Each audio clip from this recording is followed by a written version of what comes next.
government and the Federal Reserve. We call it the Fed or Fed, and it's a clash over economic liquidity, guys. This is a pretty big clash because you see this kind of clash going on when you talk about the CPI, the PPI, as well as the most known is the inflation rate. You kind of seen, and back in 2022, after the I think inflation reduction, I call it the Production Act, had been passed, you kind of saw a change in calculations when it came to the inflationary rate, right? From every 24 months to every 12 months, because the inflation rate is compounding, right? You kind of seen some playing with the numbers. You even saw also here recently with I believe with the CPI, the PPI number, how the federal government actually removed coffee out of that equation. That's kind of interesting. So you're kind of seeing a little bit of a clash right now between the government and the Fed. Now, how is this a clash? Let's kind of walk through that real quickly. Is the government, i.e., the executive branch and the legislative branch, they kind of walk hand in glove with the Federal Reserve Bank or the Fed, right? Of course, the power of the purse is with the House of Representatives, right? As well as when legislation is passed, the budget comes from the executive branch, which is the government side, and the printing comes from there. Well, the Federal Reserve is kind of seeing what's going on, and there's a lot of excess printing going on, right? Which is a lot of printing. And so what the Fed does is they actually raise the inflationary rate to burn out that excess cash. But the problem with that is the only way that actually works is if the government and the Fed are walking hand in glove. Well, you're seeing a clash there, guys, and you're going to see here in the second in a little bit what that clash may look like and how you should come with that thing. But I thought it'd be wise, guys, for us to initially go through this real quickly. Let's walk through President Biden's economic chief economist, right?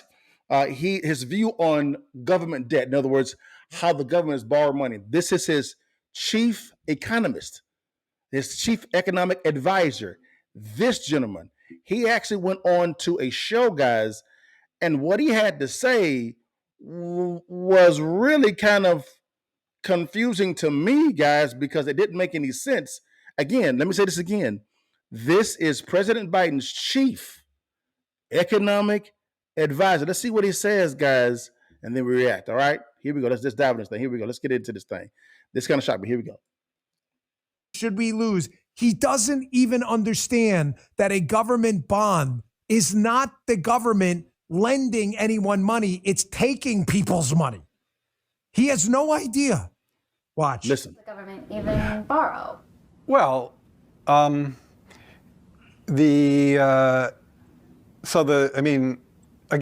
some of this stuff gets, some of the language that some of the language and concepts are just confusing. I mean, the government definitely prints money, and it definitely lends that money, which is why the government definitely prints money, and then it lends that money by selling bonds. Okay. Is that what they do? Wow. They sell bonds. Yeah, they sell bonds, right? Because they sell bonds and people buy the bonds and lend them the money. Yeah, so.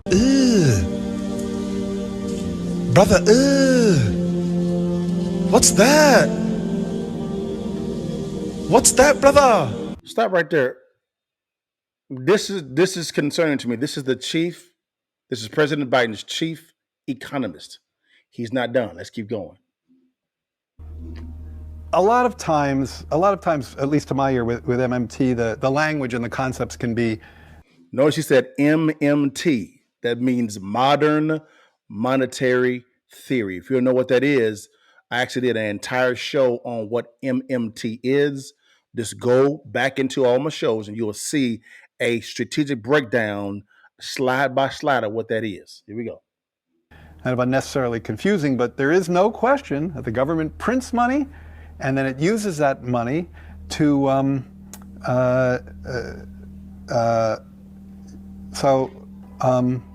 Yeah, I guess I can't really talk. I don't get it. I don't know what they're talking about. Like, because it's like the government clearly prints money. It does it all the time, and it clearly borrows. Otherwise, we wouldn't be having this debt and deficit conversation. So I don't think there's anything confusing there. Hey, bro, come on now, dog. Come on, man. That right there to me, guys, is extremely concerning. That the chief economist doesn't know how government debt works. Again, this is the chief economist of these United States of America. Doesn't know how this works. Guys, that I am thoroughly confused by that, guys. But now, guys, what do you think? Give me comments below, guys. Is that concerning to you that the so-called, not so-called, forgive me, the chief economist of the United States for President Biden doesn't know how government debt works? Not based on what I said. We just heard what he actually said. What's good, y'all? The Bugs here. Most individuals that I talk to today, they're really concerned about the economy, specifically the volatility of it. Now, the area of their concerns really centers around the variable of inflation.